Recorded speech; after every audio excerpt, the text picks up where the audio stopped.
Mahendragiri ଆଉଥିଲି first ଘାଣ୍ଟି last down ସମାନ ସିଟିକି ଆସିଲା ବେଳକୁ ବ୍ରେକ୍ ମୋର ଗାଡ଼ି ଧରିଲା ନାହିଁ, ବ୍ରେକ୍ ଫେଲ୍ ହେଇଗଲା ଆଉ ହ୍ୟାଣ୍ଡେଲ୍ ମୁଁ କଣ୍ଟ୍ରୋଲ୍ କରିପାରିଲି ନାହିଁ। ଗାଡ଼ି ମୋର 5-6 ଜଣ ଥିଲେ, ଫ୍ୟାମିଲି ମୋର ପୁଅକୁ ମୋର ସ୍ତ୍ରୀ କାକା ଆଜି ଗଲି ସକାଳ। ମୋ ନାଁ ମିଥୁନ ପରିଛା, ଗ୍ରାମ ବୁର୍ଜାଙ୍ଗ, ବ୍ଲକ ରାୟଗଡ଼ ଥାନା।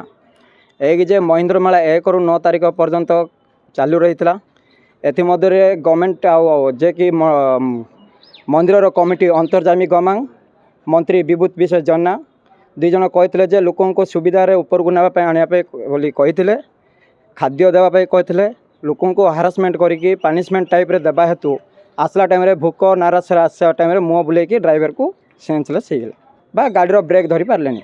ଗାଡ଼ିରେ ମିନିମମ୍ 8-9 ଖଣ୍ଡେ ଥିଲେ, ଯିଏକି ଡ୍ରାଇଭର ମାମୁଁଙ୍କ ଅଣ୍ଟା ପାଖରେ ମାଡ଼ ହେଇଛି, ଯିଏକି ମାଇଁର ଛାତି ପିଠି ଉପରେ କାନ୍ଧ ଉପରେ ମାଡ଼ ହେଇଛି, ଯିଏକି ମାମୁଁଙ୍କ ପୁଅ ତାଙ୍କୁ ବେଶୀ ଜବରଦସ୍ତି ମାଡ଼ ହେଇଛି।